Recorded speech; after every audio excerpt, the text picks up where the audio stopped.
Palakkad car പൊട്ടിത്തെറിച്ചുണ്ടായ അപകടത്തിൽ പൊള്ളലേറ്റ് ചികിത്സയിലിരുന്ന 2 കുട്ടികളും മരിച്ചു. 6 വയസ്സുള്ള ആൽഫ്രഡ് മാർട്ടിനും 4 വയസ്സുള്ള എമിലീന മരിയ മാർട്ടിനുമാണ് മരിച്ചത്. അപകടത്തിൽ ഗുരുതരമായി പരിക്കേറ്റ കുട്ടികളുടെ അമ്മ എൽസി ചികിത്സയിലാണ്. സൈഫുന്നീസ അലിയാറാണ് വിവരങ്ങളുമായി ചേരുന്നത്. സൈഫുന്നീസ, ഏറെ ദാരുണമായിട്ടുള്ള സംഭവമായി പോയ കുട്ടികളുടെ ജീവൻ നഷ്ടമായിരിക്കുന്നു എന്നുള്ളതാണ്. എങ്ങനെയാണ് അവരുടെ മരണം സംഭവിച്ചത്?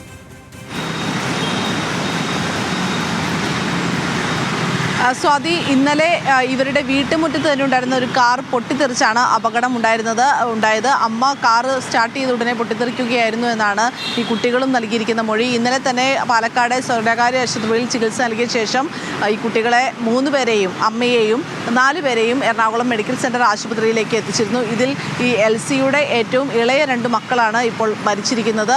ഏറ്റവും ആദ്യം ഇളയ കുട്ടിയുടെ മരണമാണ് സംഭവിച്ചത്. 60% പൊള്ളലേറ്റ എമിലീന മരിയ മാർട്ടിൻ മരണം ഉച്ചയ്ക്ക് 2:30 കൂടിയാണ് ഉണ്ടായത്.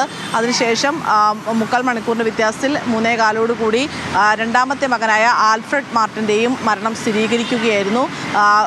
50%-ലേറെ പൊള്ളലേറ്റപ്പോൾ തന്നെ ഡോക്ടർമാർ വലിയ പ്രതീക്ഷകൾ പ്രകടിപ്പിച്ചിരുന്നില്ല. എങ്കിൽ പോലും കുട്ടികൾ റെസ്പോണ്ട് ചെയ്യുന്ന പ്രതീക്ഷയിലായിരുന്നു ചികിത്സ മുന്നോട്ട് പോയിക്കൊണ്ടിരുന്നത്.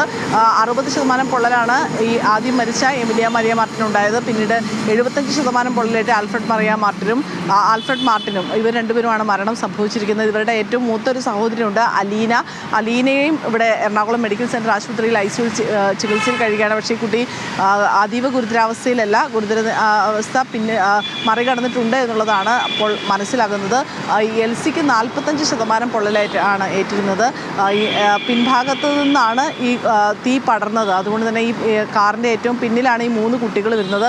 അതുകൊണ്ട് കുട്ടികൾക്കാണ് ഏറ്റവും കൂടുതൽ പരിക്കും സംഭവിച്ചത്. പക്ഷേ ഇതിൽ ഒരു കുട്ടിക്ക് മാത്രം കാര്യമായ പരിക്കുകൾ സംഭവിച്ചില്ല. ഫ്രണ്ടിൽ കാർ ഓടിച്ചിരുന്ന എൽസിക്കും ഗുരുതരമായ പരിക്കേൽക്കുകയായിരുന്നു. എന്തായാലും ഇനി നടപടിക്രമങ്ങൾ പൂർത്തിയാക്കേണ്ടതുണ്ട്. പാലക്കാട് നിന്ന് പോലീസ് അടക്കം എത്തിയ ശേഷമേ ഈ ആശുപത്രിയിലെ നടപടിക്രമങ്ങൾ പൂർത്തിയാക്കി മൃതദേഹം വിട്ടു നൽകും. പോസ്റ്റ്മോർട്ടത്തിന് ശേഷമാകും ഈ സംസ്കാര ചടങ്ങുകൾ അടക്കം നടക്കുക. ശരി സൈഫുന്നീസ, അതിദാരുണമായിട്ടുള്ള ഒരു സംഭവം തന്നെയായിപ്പോയി എന്നുള്ളതാണ്. കാർ പൊട്ടിത്തെറിച്ചുണ്ടായ അപകടത്തിൽ പൊള്ളലേറ്റ് ചികിത്സയിലിരുന്ന 2 കുട്ടികളും മരിച്ചു. 6 വയസ്സുള്ള ആൽഫ്രഡ് മാർട്ടിനും 4 വയസ്സുള്ള എമിലിയ മരിയ മാർട്ടിനുമാണ് മരിച്ചത്. ഗുരുതരമായി പരിക്കേറ്റ കുട്ടികളുടെ അമ്മ എൽസി ചികിത്സയിലാണ്.